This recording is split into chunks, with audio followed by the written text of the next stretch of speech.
Good morning, Sir Martin. It's not Monday, but it's Tuesday, and today we're going to go have a little chat. It's not going to be a long one because there's the second day parade today, but I did not want to leave this drag out too long because naturally, a lot has happened in the last week, not only in the world of Carnival, but also in the world of governing. And I thought it was important that after the jumping today, that at least we understand where we stand, because a lot has changed that a lot of people haven't recognized yet. But let me go into something that bothered me the most, and that was what I saw yesterday in Carnival. Let me start off first by wishing everybody a great second lap today. This afternoon, the big parade will do its second lap, starting from by the village, up the Pond Fill, down Percy La Vega, Long Wall, the whole of Front Street, over the bridge there by CIBC, down Walter Buncamper Road, back up the Pond Fill, and back to the village. That's how we're looking at it today. Also, during last week, Mighty Dow captured the Calypso Crown, and congrats to him. There was a stiff competition there, I must honestly say. But like I said, it also brought a lot of controversy with it, this whole Calypso with the court case with Roxy. Unfortunately, Baker, who had two great songs, did not sing, and Bobo was in there. Not to take away anything from Dow, but I believe we sometimes get caught up in things that we allow it to take the better of us, and we don't get the best on stage always. Nevertheless, Dow had a great song, I Want More Wife. That song is a very catchy song, and the double entendre is extremely well put together, and that's what Calypso is all about. I think Dow did a great job. We'll see what happens now with how the entries into Calypso are going to be. The entry is very clear. If you have to be registered in St. Maarten for 10 years. But we have people that are registered in different parts of this world and in St. Maarten. And according to the Dutch law, that can't be unless your country doesn't allow you to give up your nationality and you came to live here, which means then you are still registered in your country. Other than that, it's not allowed. And had we maybe handled this matter more eloquently in the past, we wouldn't have been in courts today. But nevertheless, that is something for the SCDF to deal with. We had some good turnouts with the shows. I must honestly say, most of the shows that were done were not directly Carnival related. There is no reggae in Carnival, like it or not. We have changed to a music festival, and I think we should really review that concept a little bit and see what we can do for the summer. Too often, and I listened to the president of Carnival, who had some great ideas, and I want to praise him for the junior Calypso shows, because that really brought back part of it. I was happy. When I tell you happy, I was truly happy when I saw Steel Pan on the road yesterday making an impact. I videotaped that section and I put it over there because I believe it's the return of the days when Chester used to play off against Poor Chap. Resident Steel Pan against Pot Steelers. I can remember those days vividly yet. But again, most of the people that I talked to today have no clue what Steel Pan was in Carnival in St. Maarten, because they never saw it. It disappeared many moons ago, and I hope it will make a great reappearance in 2024 in Carnival. Now, again, St. Maarten got the best Juve. Let us not discuss that. And that was 11 bands were on the road, great Juve, very few fights I understood, so that was nice.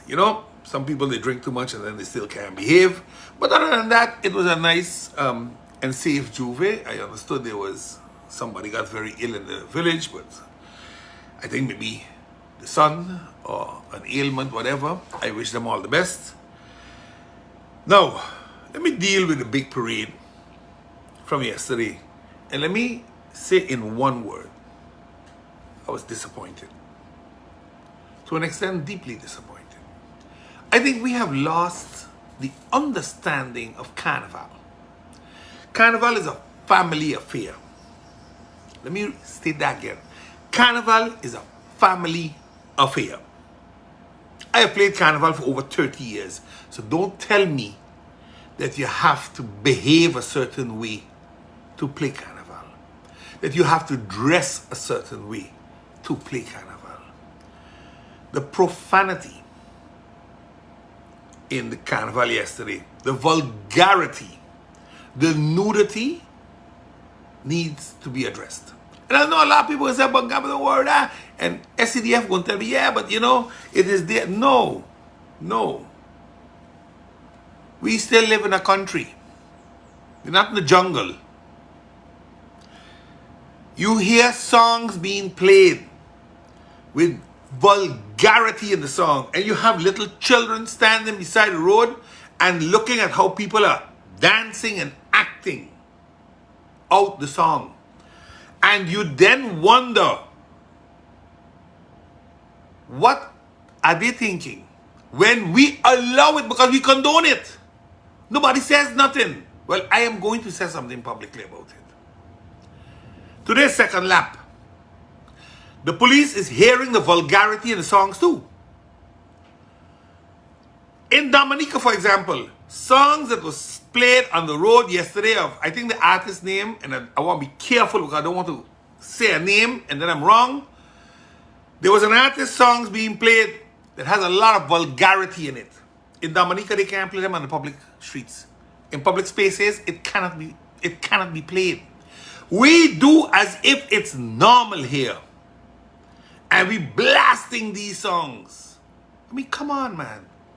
You gonna tell me we have no good songs that we could play? Our road matches are no good? And because if they're no good and there's not a criteria to be played on the road like how it was in the past, then stop having the road match competitions. Let us stop embarrassing our own people. I saw Mighty Khalil had to jump on trucks to play, and I was so happy to see that because it means they were going to play his song, but it was by the steel pan. Because half of them didn't practice his song, and the DJ is for sure wasn't going to play his song. That's unfortunate. That is so unfortunate. Now I know the lady, the road match, it is a queen, yes, it's a queen, that won. Her song was played because her band was in the road. But it's wrong. She should be jumping from band to band and playing that song. That's our road match. Why are we constantly playing other people's music in our carnival when we have a ton load of music? We have it. But we don't support our own. And then we wonder where our culture gone. Stunky sang that song many years ago. Mr. John Lamini asked where our culture gone. Because from then it was going already. Today, we are not showing St. Maarten's culture during Carnival. We are showing feathers and we are playing foreign music. And we call that our Carnival. We so proudly call it. It's not ours. It's theirs. It's not ours. So maybe we got to change the name from the St. Maarten Development Carnival Foundation to the Caribbean Development Carnival Foundation. Because that's what it's showing. And yes, I'm upset. Because every year we talk about it. Every year. And every year we go back and we do the same stupidity. I mean, why? You know, I looked at the costumes, honestly. And I understand there's a cost. And cost plays a role. But at least, you're in public. Anything with nudity or showing nudity, that's for an adult location. Or your house, or your bedroom, I don't know. But you don't portray it on Front Street. The little children have a right to enjoy Carnival too. It's for them too. Carnival is a family affair, not a big people affair. Yes, we have two carnivals, one for the kids and one for the adults. But if the adults had to leave their kids home with no other adults, then there would be no spectators. Because most of the adults have children. So the children are going to be there. And all I'm saying, there are many more tasteful ways of dressing sexy than just having a piece of string up your backside with some nylon stockings and a few feathers tacked to your back. There's much better ways of doing that. Much, much better ways. But we seem not to worry about that too much. We seem to like it when youngsters are out there prancing their bodies all over the place. And then we want to get on and behave stupid after the carnival when the same youngster does it elsewhere. But you condoned it during Carnival in front of the big stage called the world with social media and all that. So if they walk around ass out on Mullet Bay, hush your mouth because you allowed it. Don't come crying then. Oh God, my daughter. No, you allowed it. You bought the costume was probably for them. You see, this is the hypocrisy that I can't deal with too good. Again, when youngsters behave this way, please don't blame them. Blame yourself. Blame all those that approve of this type of behavior. I don't. So I'll speak out about it publicly because I believe we need to understand that Carnival is for all of us, not for some of us. Honestly, it's for all of us. And I hope the second lap today, it will be a little better. I don't expect miracles, but I just honestly hope that we can think about all those that are standing beside the road, hoping to enjoy the carnival, not seeing each other being jumped like how dogs jump each other, and tell me we in carnival. Because no, that's not carnival. Do that in your private bedroom. That's where that belongs. Let me congratulate the Minister of TIAT and the Tourism Office of Sint Maarten for getting a new niche of travel to Sint Maarten. It might have been there once before, but at least now, I really, really want to, let me stop a minute. Lydia, I wholeheartedly agree with you. Take Curaçao's Carnival.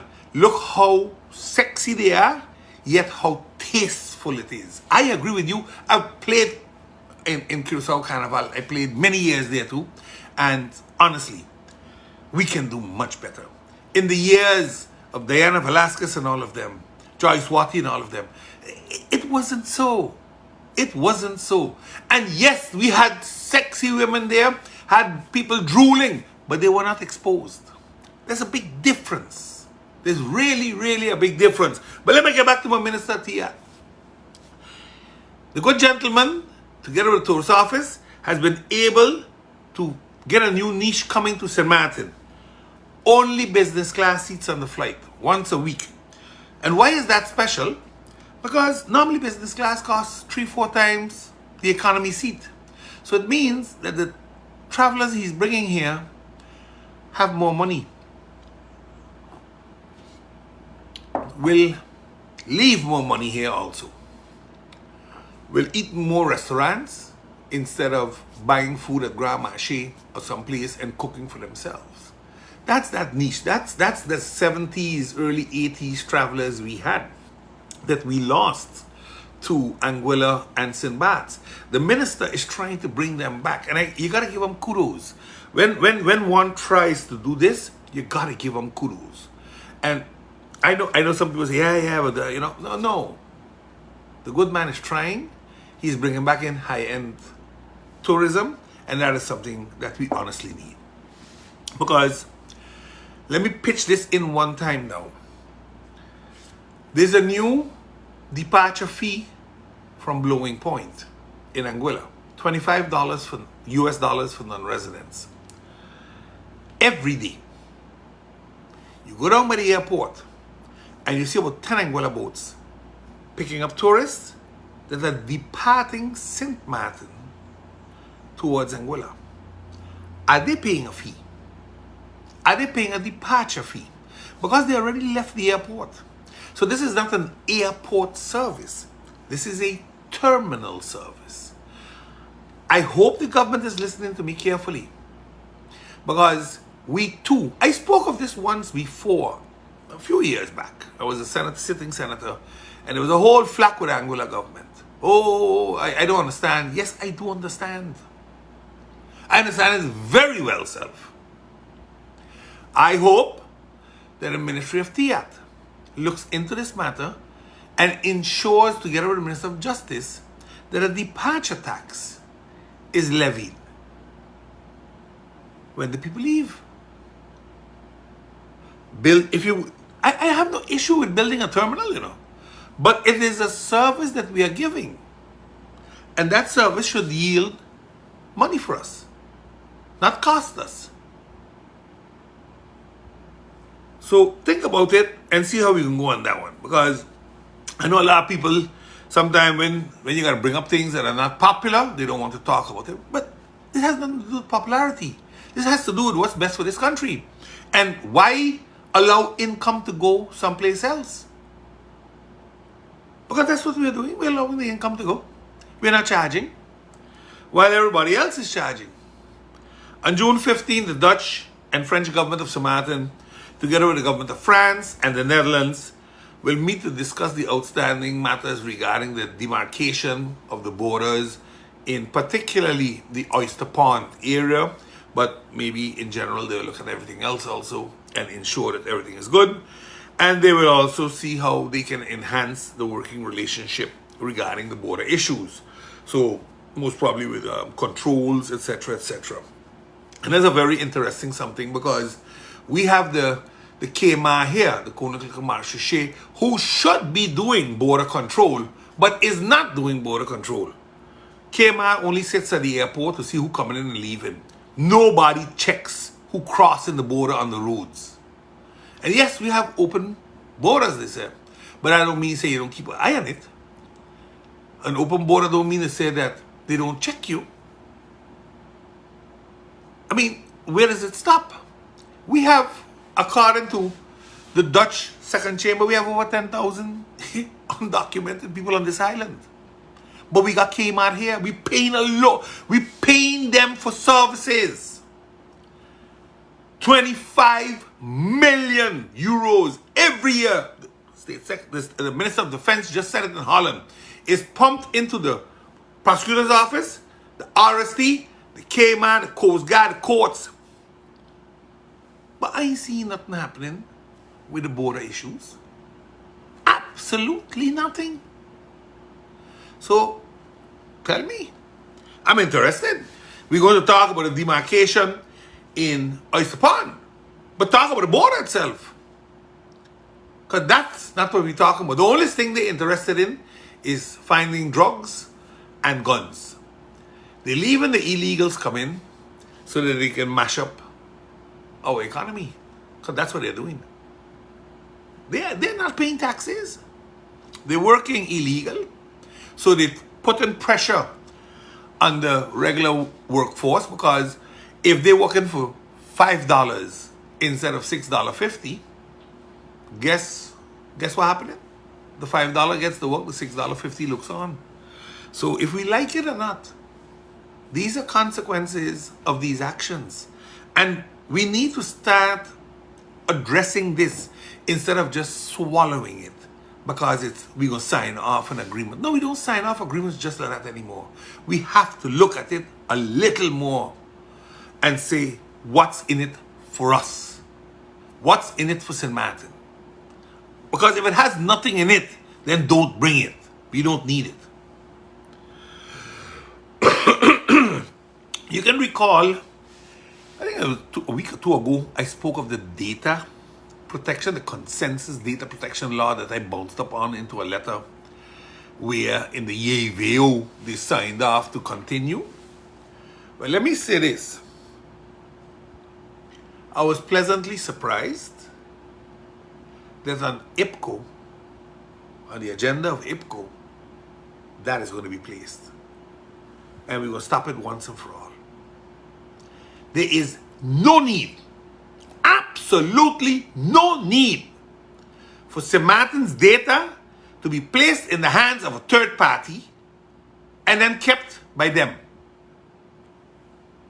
We can do it here ourselves. For one reason or the other, Holland, who is not giving us their data, is demanding our data. And we must turn it over. That's nonsense. We're autonomous. That's nonsense. I ain't giving you the data. And I don't know why the Minister of Justice keeps pushing this. I really don't understand it. But at least now in IPCO, it might find the resistance it needs, and hopefully it will find its death. And it will go home into a coffin, just like how Coho went. So let's hope that that works well and we move on. Now, I want to address a matter that didn't shock me, but I decided, you know what? I'm going to talk about it because they're trying to create a narrative that's not true. This has to do with the district cleaning contracts, the contradictions and the truths. It has come to my attention that some folks feel it's right to start selling the story that I am against people that have had problems with the law getting a contract and a second chance. It's extremely unfortunate when we play these type of games with the emotions of the people involved. So today I'm going to set the record straight, once and for all. Since 2012, before the little boys them were in politics, together with then MP Romain Laville, I, Claudius Van Camper, then head of public works, went into the districts and started gathering guys that had companies and told them, please bid for work, come to work with government, you have a steady income. You hear the year? 2012, 11 years ago. Not last election, not the election before that, not the election before that, but two more before that. 2012, we started. And we started in the area of Sucker Garden, and it was spread into the rest of the island within 1 or 2 years. So I find it a pity that you think you can come here and now start saying how I am against giving people a second chance or people with a police record no work. I am going to expose today what your true intentions were. Because you believe that everybody's free to say something. I'm not afraid. I honestly, and if you haven't gathered that yet, then you're stupider than I thought. Contracts for people that have records have been given in the trench cleaning, in the district cleaning, in the toilet cleaning, in the garbage collection. So again, go check your records before you talk stupidness and tell people stupidness. Because yes, go and deal with the matter. I mentioned in a previous broadcast, and you see, people don't like to read, so I'm going to read it for them today, so everybody could hear it coming from my mouth, that there is no mistake on what's going on. I told you all that the Minister of Romy placed in the tender an article in the district cleaning, Article 5.12, exclusion. I'm going to read all 5 of them, but I'm going to stop by the one that's most important. Tenderers shall be excluded from participation in the procurement process if 1. They are civil servants, 2. They are bankrupt or being wound up are having their affairs administered by the courts, have entered into an arrangement with creditors, have suspended business activities, are subject to proceedings concerning these matters, or are in any analogous situation arising from a similar procedure provided for in the national legislation or regulations. 3, have been guilty of grave professional misconduct proven by any means which the principal can justify. So not the courts, but the government. They have not fulfilled obligations related to payments of social security contributions or the payments of taxes in accordance with the legal provisions of country St. Maarten. And here comes the article. They have been subject of a conviction by a definitive judgment for fraud, corruption, involvement in a criminal organization, or any other illegal activity. Bun Camper didn't put this in the tender. Bun Camper didn't approve this. You did, Minister. You, Egbert Durendi Doran, did. And then you're going to go out there and talk stupidness? Man, partner, get real. Because I'm going to tell them, and I'm going to show them the tender documents, where you put it. You put it there. You approved it. But you want to say it's me. You don't know where you're going to start. But I'm going to tell you how it's going to finish. So tell the people now who are trying to screw over the contractors now. Tell them if they had a problem with the law in the past, they can't get a job. Tell them so. You put it in the tender. You put it there, not me. PFP started questioning the tender. And I spoke of it, so you thought it was a wise thing to throw off blame. You can't throw off the blame. You put it in the tender. You approved it. You had the tender done, and you fixed what had to be fixed. Bottom line. I don't care how you like it or how you take it. I don't care. But talk what it is. You screwing over the guys. You put articles. These articles have never been in a tender before. The only articles we ever had in tenders were if you were bankrupt, because then you can't pay the people, or if you owe taxes or SZV and the government would hold the money so you couldn't pay employees. Those were the regulations that were there. Nothing about if you were convicted, because most of the guys have had problems in the past with the law. But to give them a chance to work, to change their lives, we created this. Where we even set platforms that if you made more than $1 million, you can't participate, to keep out the big companies. You come tell me that I trying to block the guys them from work and I against them? That's the storyline you're telling out there? Come to the polls and beat me if you're so good. Talking stupidness. But let's review this contract. Because today we're going to go down in it a little bit. You think it's only PFP know what's going on? I know better than many what went down. And you know what Gromiko's slogan is? Say no to the paper bag.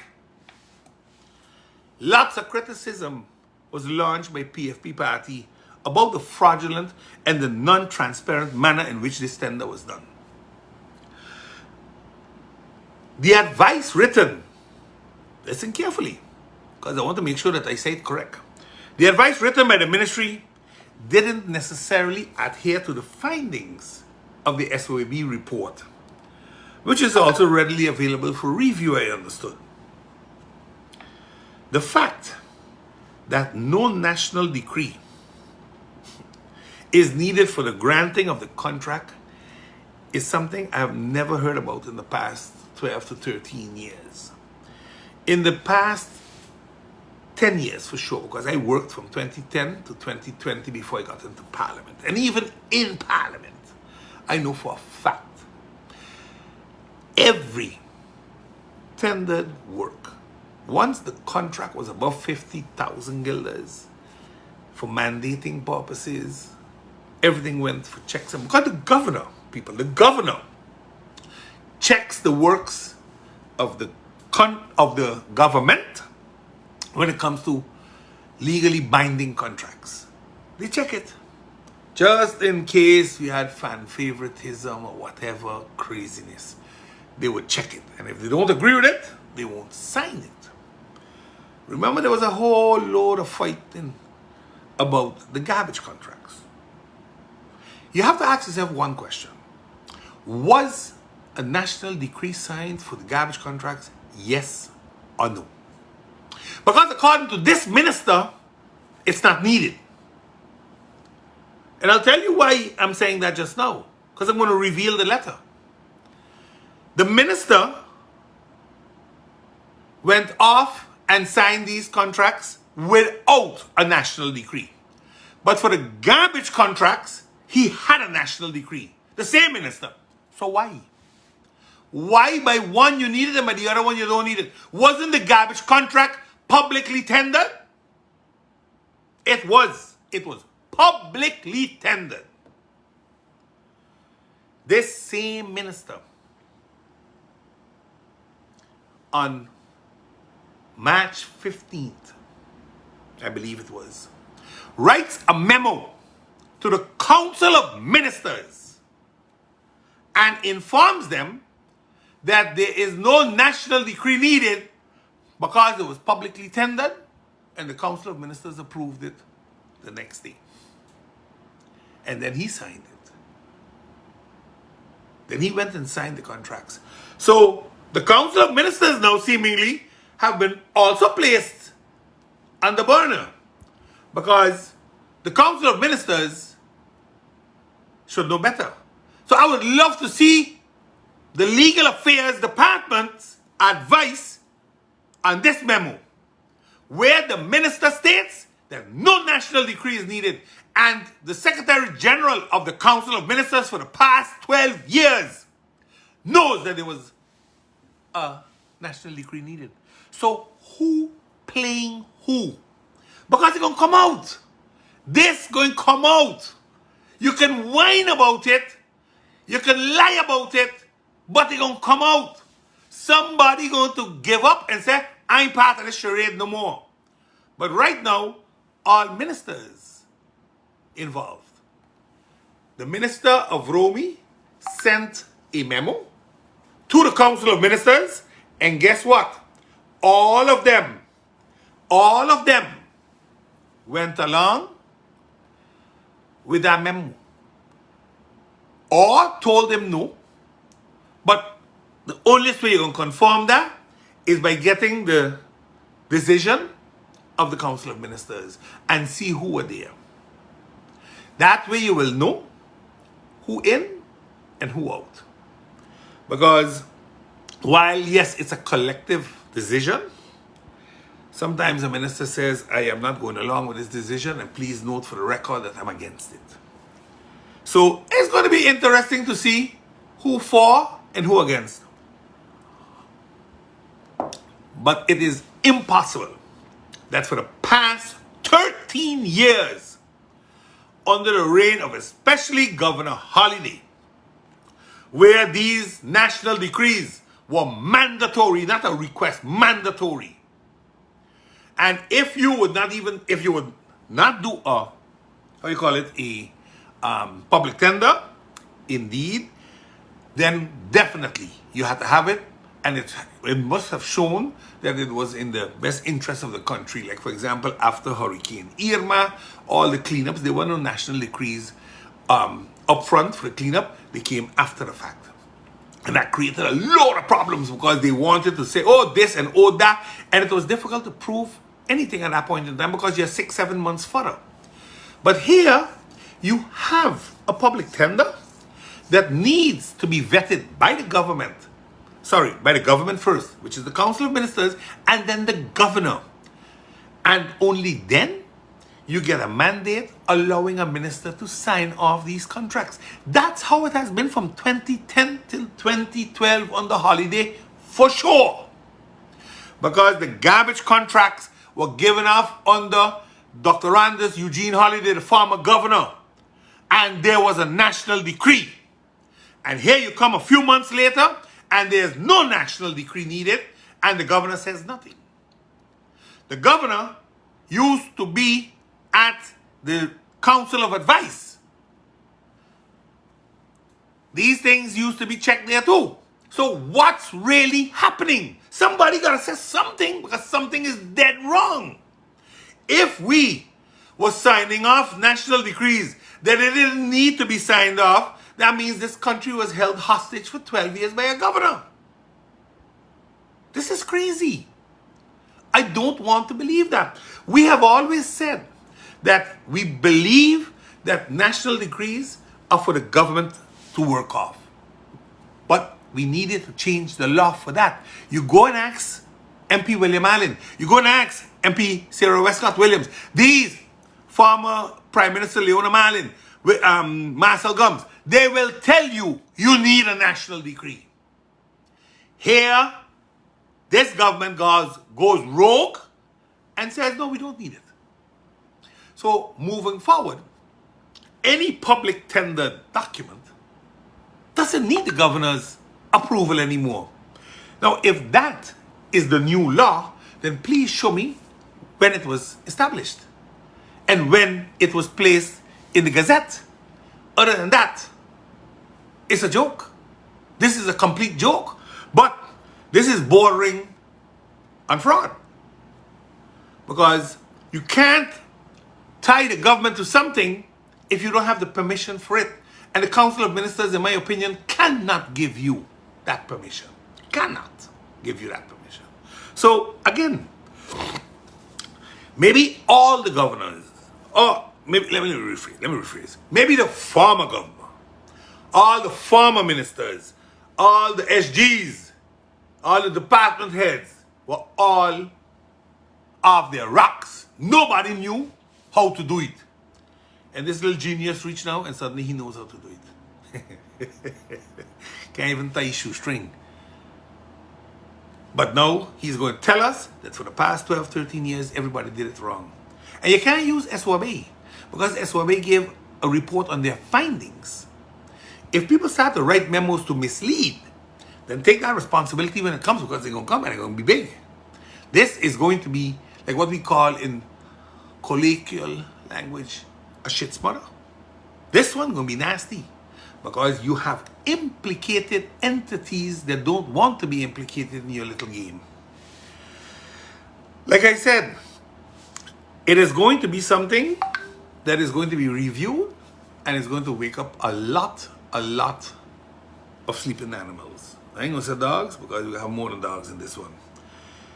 The governor, I am baffled, to say the least, that the governor hasn't said anything. Maybe he has written it to the Council of Ministers, but publicly we haven't heard anything. And while they might say, yes, I am doing this from a political angle so they won't talk, this has nothing to do with politics anymore, sir. This has to do with right or wrong.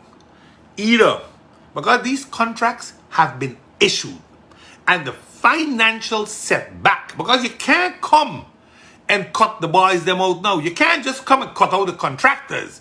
They tendered, they played by the rules. Those that, in my opinion, didn't play by the rules is the Council of Ministers and the Minister. Because according to me, they need a LB. I have checked with everybody that knows a little something, and everybody stands by it. They need an LB. But there is no national decree. And nobody's saying nothing. And that is scary because if politics is this deeply embedded in the governor's office, we got a serious problem. Then we have a serious problem. And then the Dutch should be notified. Mensen, het gaat helemaal verkeerd. I don't want to throw the governor in that position yet. But if this continues, the conclusion is evident. Something is dead wrong. Dead wrong. And again, I am not cheering for the Dutch intervention. I hope our own people can grow a set of balls and deal with this matter. The matter has to be dealt with. show everybody the law that says you do not need a national decree, and this country has done it wrong for the past 12 years. That's the onlyest thing that will take me off of this mindset. And all those that are looking at this case. This is going to end up on the floor of Parliament. This case is going to come to Parliament. PFP have asked for the meeting already. So it's just a matter of time before that meeting calls. And then what? Because the boys on the floor of Parliament, they have immunity. They could say all kind of things. I am cautious with what I say and how I say it. But I will say it. All right. Grumiko calls this, what's happening here, the brown bag practice. I hope it's not. There's another very serious scandal brewing in the Netherlands. And you can remember we had a previous scandal in the Netherlands, and that was basically a scandal based on discrimination. Well, we have one worse now. We have one based on poverty, where the Dutch government is standing by and seeing the people in Bonaire, Statia, systematically fall into poverty, and they're not doing what needs to be done to help these people. But it is, like they said, incomprehensible that we allow the civilians of the Netherlands to live in poverty and hide behind the studies of the first chamber. To hide behind studies. This is what the first chamber told the State Secretary Van Huffelen, whom they sent packing with her stories about how everything is going so good in the Caribbean Netherlands 2 weeks ago. They told her, please, go and fix it. It is inhumane that this is happening at this point in time in a Dutch territory. It is bigger than the scandals, the benefit scandal that they had, which caused Rutte to treat their government. Why is it bigger? Because in Bonaire, you can't find a common Bonairean no more. Because they have been pushed out. They're in poverty. They're living in poverty in the country outside. Statia, same thing happening. First, they took away their government from them. Now they want to give them back a few things. But they're living in poverty. When you see that their minimum loans are about $1,700. You hear what I tell you? Minimum loan, $1,700. But that they can't get around with because the things are so expensive in their own country. Then you need to ask yourself a question. What's really happening? Because we hear screaming that $900 isn't enough. In Saba and Statia, it's nearly twice as much. Bonaire, nearly twice as much. But they are in a worse situation than we are in St. Maarten. So it's not always money that determines how you live. It's also the cost of goods and how bad it is. Because the availability of things over there, yes, they check what you import. And you pay significant taxes on it when you import it. To fly to Saba is $200. To fly Statia is $200. To fly to Bonaire is $500. So do understand that they are held hostage on their own island. It might seem a little far-fetched, but is it really? Because the first chamber sent the State Secretary packing with her nonsense. But oh, what all they have done and how much they have done. The people are living in poverty. They're continuously sliding down deeper and deeper into poverty. They're not coming out. And what do they say now? Oh no, but we can fix their wages down the road. We just give them a big increase. But if in Holland they get in 2,400 euros to live per month, then why are you giving them in Saba and Statia $1,700? When you know that they need at least $2,500 to survive. You have then systematically created poverty.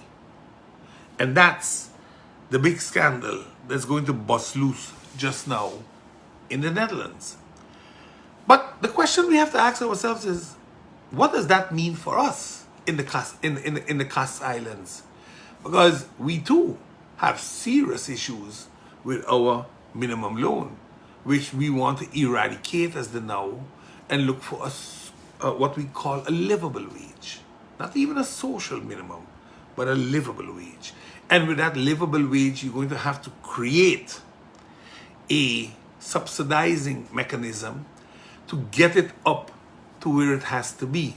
And where it has to be, according to all calculations that I have seen thus far, and listening to the National Poverty Platform, the Maarten Poverty Platform, we are looking at any place around 3,500 guilders for a family of 3 or 4. And I was one of those that contested these numbers when I sat in Parliament, when Mr. Yezroon was there with the late Alberto Butte and Mrs. Elshot and Theophilus. I was one of them that questioned it.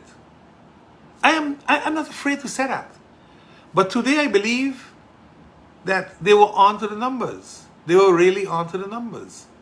And when you look at the reports that the economic research team in Amsterdam did for the Caribbean Netherlands, we have to realize that we got to move forward now. We don't need to debate it no more. We are reasonably sure of what it is. So how do you get from the 1,500, 1,600 guilders a month that we pay? And this is one of the things that I said, get rid of the turnover tax and create the import duties. Because the import duties you can synchronize with the French side at 8%.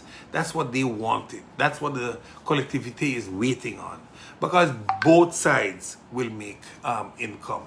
So again, if that can be done, you start to create a buffer of 50 to 70 million guilders that you can use partially for the subsidizing of moving. Because remember, you have about 53 to 55% making minimum wage right now. That's about 11,000 families in St. Maarten that are working covered by SZV, and SZV goes up to 10,000 guilders right now. That is about 11,000 families that are going to need help. Then we have another group, about 15 to 20%, that earns between minimum wage and 3,000 guilders. They too will need help. So we can run a calculation. We shouldn't do as if we don't know, or we have no data, or BS. We have enough to start and get to a minimum that we're going to need to start this subsidizing mechanism to help people get out of poverty. Because once we do that and we put money in their hands, the economy will turn better. Now, what we have to be cautious with, though, and this is something people might not like and appreciate that I say, is if I'm going to give you money, it is for you to spend it here, not for you to go to Western Union and send it down to your parents that live in another country. While I support your efforts to help your family abroad, you can't pick up the country's money and start doing that. I know it's been done so for a long time, but there's going to come a time when we have to really look at how do we keep our money in our country. Now, again, like I said, we have to look at it from a different view. We have to start thinking out of the box to see how we can solve some of these problems. I think the police force now, for example, I won't touch that a minute. The police force has been having a flight of employees leaving. Police officers are leaving the police force. And they're leaving it because of all the problems they had with their monies and the function books. And naturally, there is a stop on hiring. This is according to Van Huffelen in her letter to the second chamber, because she's extremely concerned about it. Why are you concerned? If there was anything you could have helped with, was get some technocrats to help the Minister of Justice to fix those function books, which she has been fighting for years. And in the EVO, you all are well aware of it. So you all could have helped help get those function books ready and help with an injection financially to pay out the officers. And we wouldn't have lost those 18 or 22 officers that we have already lost. So please, again, it's not your obligation to, but then don't go and report and try to make sensation either. Because that we can't hire, those are conditions laid down on us with the liquidity loans. So I am blaming the minister for that at all. Those are conditions laid down. We can't hire new people until we meet the Caribbean standard for the wage bill. And if we are above that, we can't hire. When we get below that, we can hire. But yet we have a whole load of country packages to put in place, but we can't hire people to do that. It's ludicrousy. This is craziness, but this is what it is. So again, I think we have to look at that carefully. Now, the loans of the Netherlands, that's another thing. The Dutch have said, we are extending your loans. But this year, you're paying 76 million guilders. This year, I got to pay that. How much is Samaritan's portion? Because I ain't hear that yet. Today is the 2nd of May, people. Today is the 2nd of May. I haven't heard what the St. Maarten share is that has to now be added into budget 2023. You got to pay for it. We got to pay for it. So again, I don't know what's happening. Nobody clear on this one. And this is why I said last week, budget 2023 is not approved. It's not ready to go. There are going to be amendments, and CFT going to have to agree with those amendments. Otherwise, crap will smoky pipe again. So we need to be very, very clear. What's St. Maarten's share for 2023? How do we put that in the budget of 2023? And at what cost? Because remember, you can't take a loan to pay it. You're already taking a 65 million guilder loan to go do projects. So are we going to cut the projects to make this payment? To make part of this budget adjustment now? So please, these are things that the government deserves to tell the people. The people have a right to know this. So I really, really hope that we're going to hear what's happening instead of nobody saying nothing as usual. SFV and the flight of monies. All right. I'm going to touch something today that's going to make some people look at me funny. SFV is a provision in the law that because the government has no pensions or anything like that for any and everybody, they created a provision in the law where if you pay or not, you have a right to the provision. And I have no issue with that. I have absolutely no issue with you having a right to a provision if you live in St. Maarten. Right now, anybody who has the right to the AOV provision that receives money from APS can collect it wherever in the world they live. The law is very clear. Not because you paid into the AOV system gives you the right to collect from the AOV system. I'll give you a simple example. Civil servants that have a pension, they subtract the AOV from the pension. So if your pension is 1,500 guilders and AOV was 1,220 guilders, you get nothing. Because your pension is more than your AOV. If your pension was 500 guilders and you had 50 or 55 years in St. Maarten, because that's for the full AOV AOV provision, then you would get the balance or a calculate. And that's why seniors very often don't get much of the AOV. But again, I have a problem that we are sending money abroad every month. We send money abroad. And this is something that we really, really have to start looking at.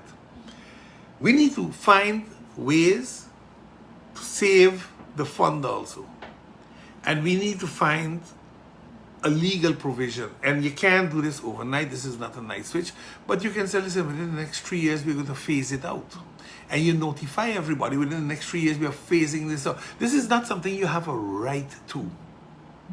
This was a provision created by the law back in the days of the Netherlands Antilles, and it was never really structured. And I'm saying structure it. The people that are not living in St. Maarten don't have a right to an AOV payout because it's a provision. It's not a pension. It's not something you built up. It's a provision that was made in the fund, and everyone was obligated to pay for it. That's how simple the law was.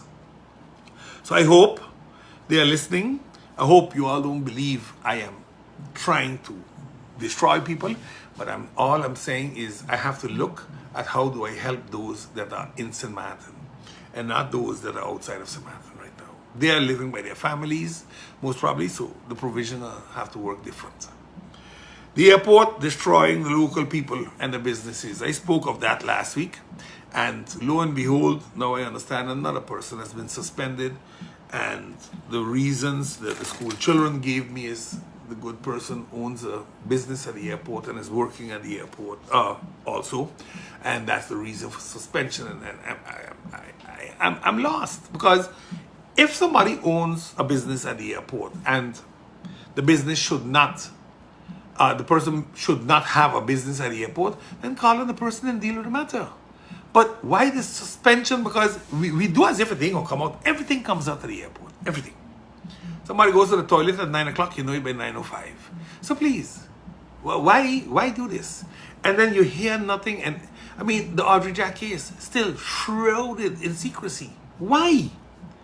If this lady did something wrong, like you all are claiming, then why wasn't measures taken? Firing people is the last thing you ever do, because you destroy families. But you have the good lady home now, what, 6-8 weeks? I mean, what more do you want to do? What more you want to punish? I don't understand it. You know, what I now understand is also there are a few companies that do VIP services at the airport. Now they want to take away from a few companies the VIP services and give them to somebody else. There are also people now working at the airport doing VIP services, and the question is which license they use in. And there are names behind all of these things. Please, I have the names already. I don't like to call names too fast. I want to anchor down my evidence good, so that when I call it and they feel that I shouldn't have said it, then they can answer that to the judge. Because all you do is you turn over your information, and the judge will question them, is it true or not? And then let's see who can go down there and lie for who. So I think we gotta be careful, because VIP services should be for all. Everybody should have a right to work at the airport, not only friends and family. I need the shareholder to explain why we're going to have a casino at the airport. Why we're going to have a pharmacy at the airport. Are we now Little Las Vegas? We have 300 plus locations where people can buy lotteries, gamble. We're 16 square miles, people. 16. And we are just as big as Las Vegas. We have gambling addiction coming through our ears. We do nothing about it. There's nothing. And yes, in the gaming board and the institution, hopefully there'll be something to deal with gambling. But we have been hearing about the gaming board for 13 years. And the story only continues. It coming. It nearly sung, I would want to say, it ain't coming. And then they're going to say, I sing in the calypso from the school teacher, Leroy. But it ain't coming. 13 years and it still ain't coming. So please, let's see what's going on. I don't understand that we have in this day and age still to be dealing with this nonsensical thing at the airport. I really don't understand it. And I don't want to get into it today, Second lap is coming up just now. But you know, I have a few questions because I spoke to some people from the airport last week, and I mean, when I say a few, different businesses, and it is the toxicity at the airport and the fare management system that's being applied there against the employees, and may I say under the watchful eye of the board and the shareholders, that this is happening. And there are a lot of things that are going to end up bad at that airport. One of these days, somebody's going to take the law in their own hands, and we're going to all cry at the gravesite. But it's too late then, people. It's really, and you know what, I say I'm fear-mongering. But you notice nowadays, no? People grab weapons and go and resolve their problems like that.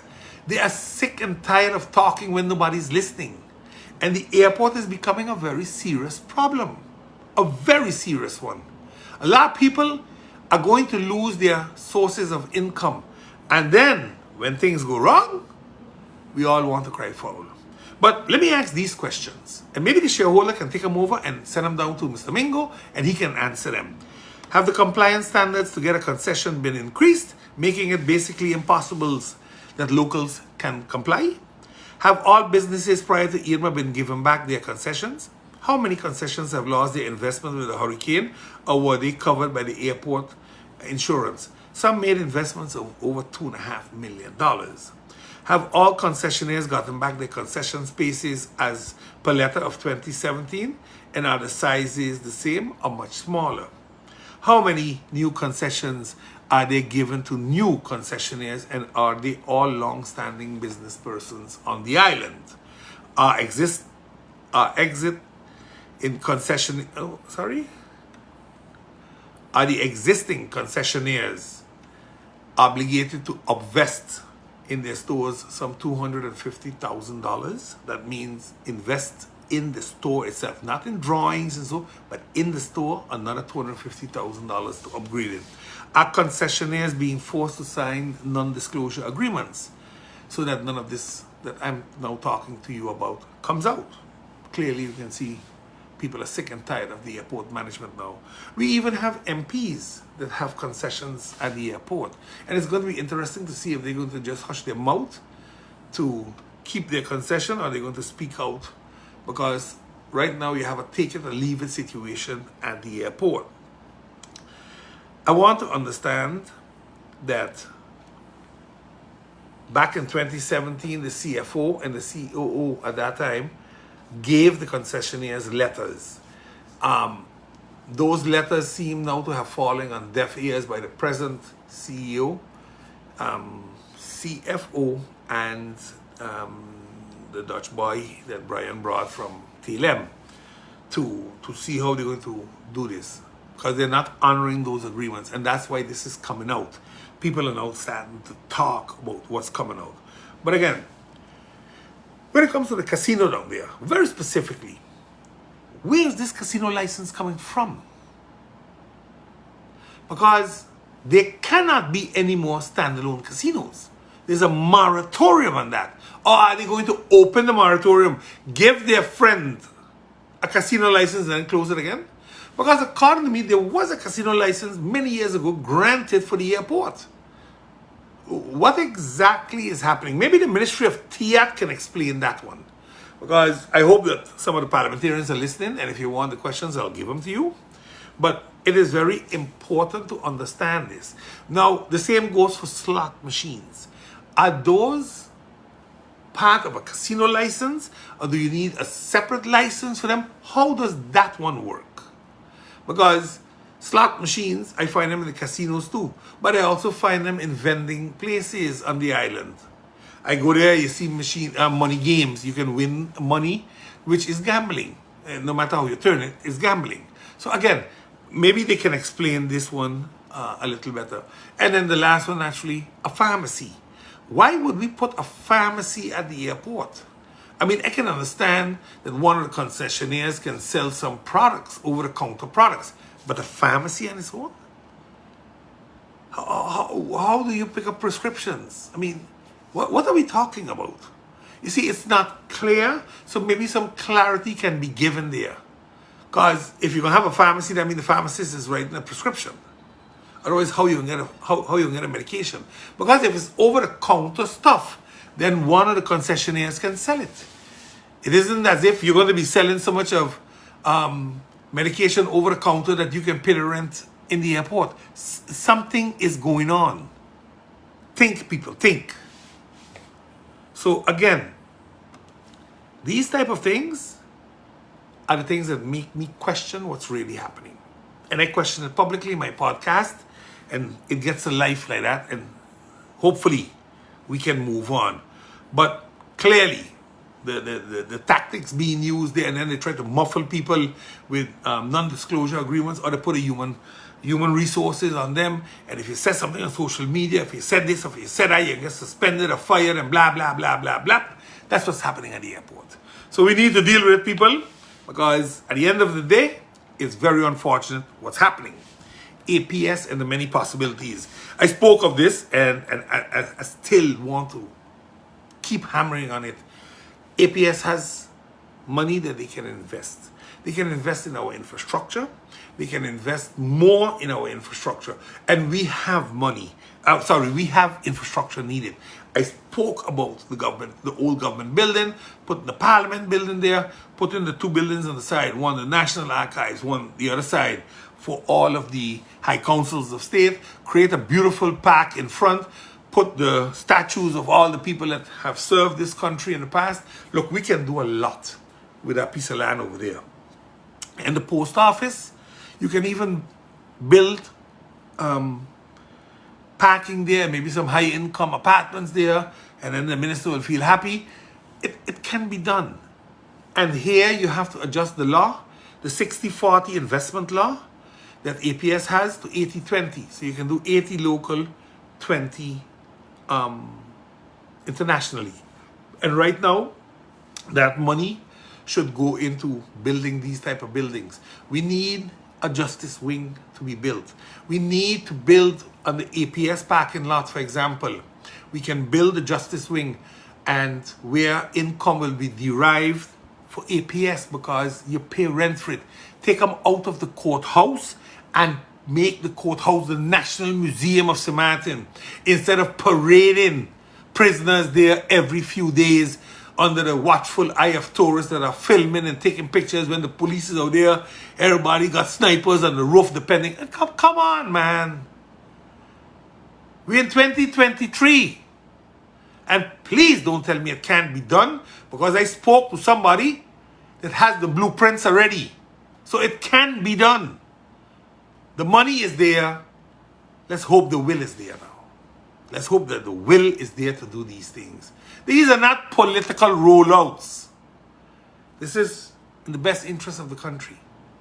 That's what it is. It's called governing, not political gimmicks. So I hope that we can do something there, and really, I am going to work very hard to maintain the pension age at 65. A lot of people die in their 70s. Look at the newspapers every day. So why force people to continue working till they are nearly 70 to then enjoy 3-4 years of life with pension? Let the people at least enjoy their pension. We are already at 65. Let's get in an Aquarius. Let's run the numbers. Let's see if we bring in all the companies that are government owned into the APS with much higher salaries than the average in APS is right now. Let's see if that will work and help us. But trying to keep the 65 years gives all of those that are working for government at this point, civil servantry especially, the opportunity to enjoy their pension. If they want to work to 70, I personally don't have an issue with that, and that provision can be made in the law. But then at least they don't need to pay into the pension fund anymore. So they can stop their payment plan at 65. And from 65 to 70, those 5 years, they will save their 8% of their salary that has to go to the pension fund. They can save that and spend it with their families if they so desire. It gives them a little more cash in their later years in their hands right now because their pension, most probably they have reached it already. So again, these are the things that we need to look at. These are the things that we need to start thinking about. A lot of us are getting older. When the APS started, it was a much younger population. That population is getting older. It is going to go to the pension age just now. But the way we are going is going to reach 70 years before we can go on pension. Because right now, the government is busy pushing from 65 to 67. And I'm saying, no, don't do that. Let us see how we can stay at 65.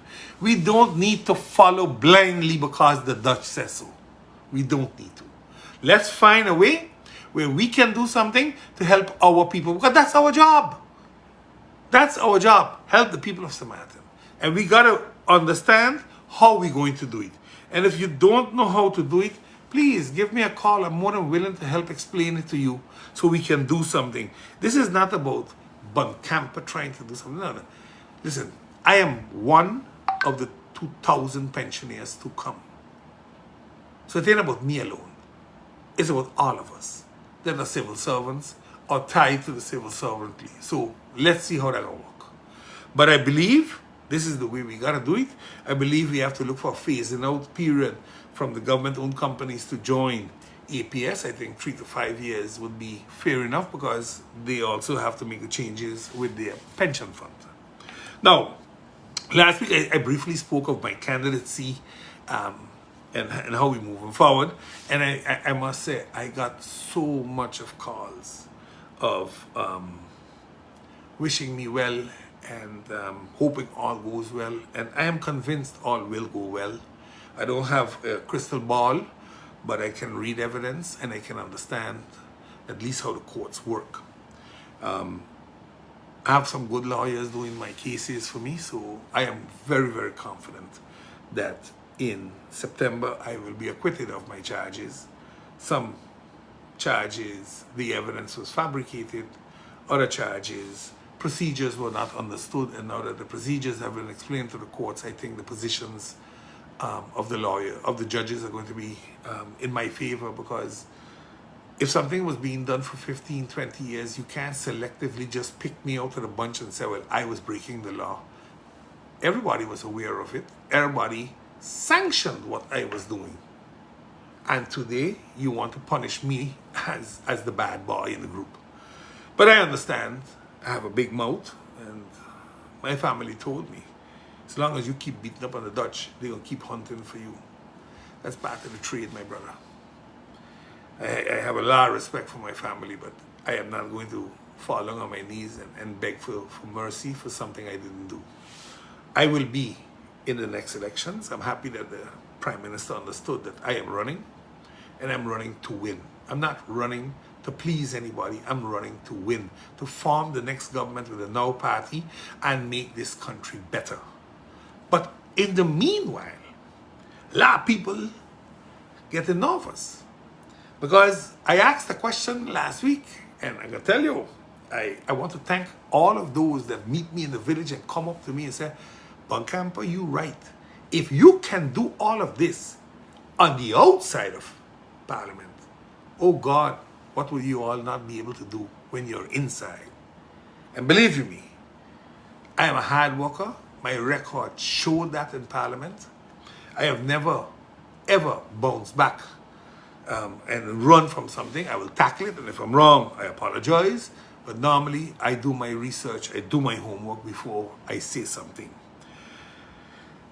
At this point in time, I can tell you this much. There are a lot of politicians, sitting MPs right now looking for a home. And the powers to be in the world of finance that finance these parties don't want to deal with certain politicians, don't want to have outside influences anymore in politics. So they're trying to keep people away from certain parties.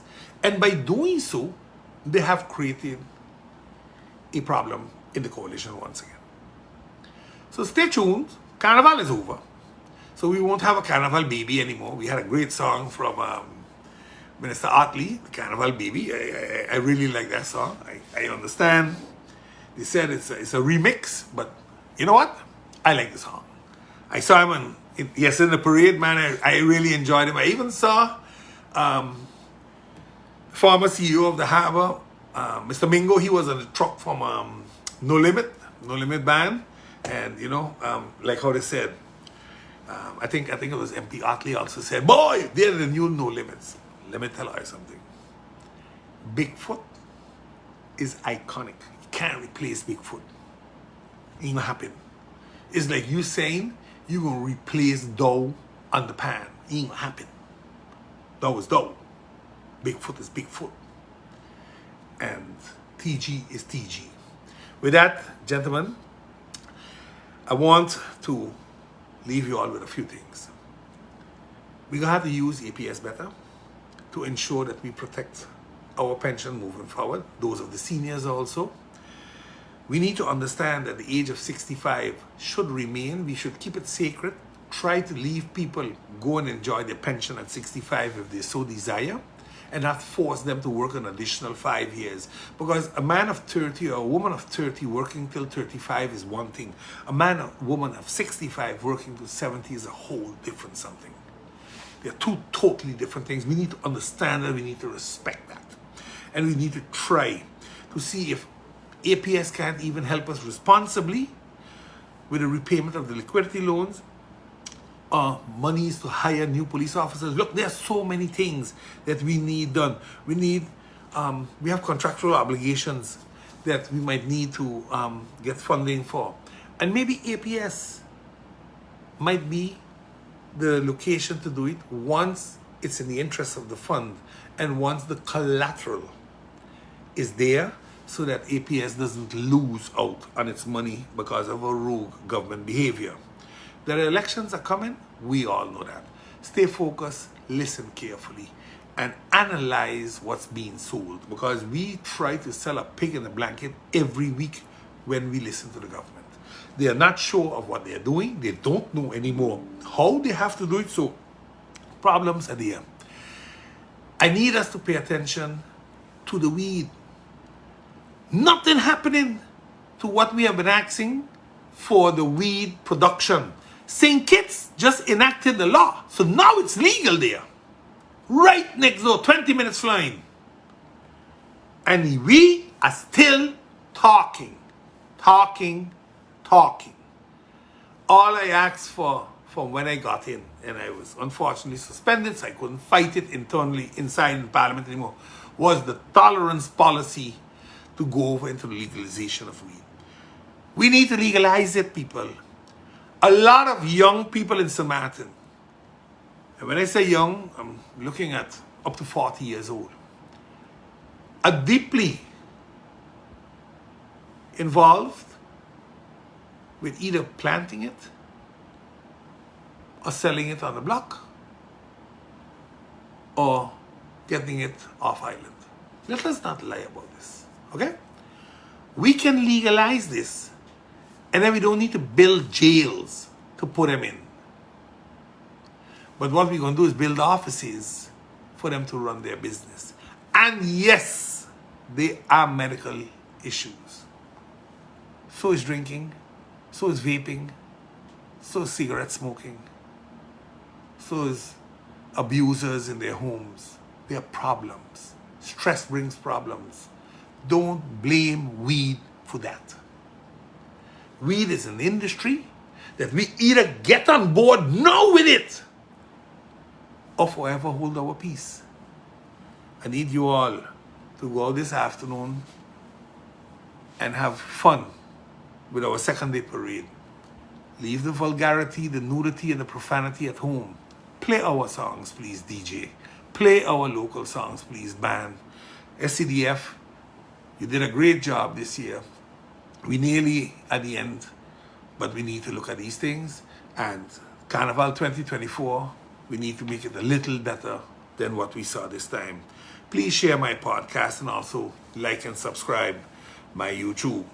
Now remember, you want some good Johnny cakes, some nice Mark Duck Satis, some great Satis, good drinks. Come down to booth 21. You'll meet old Bunky down there today.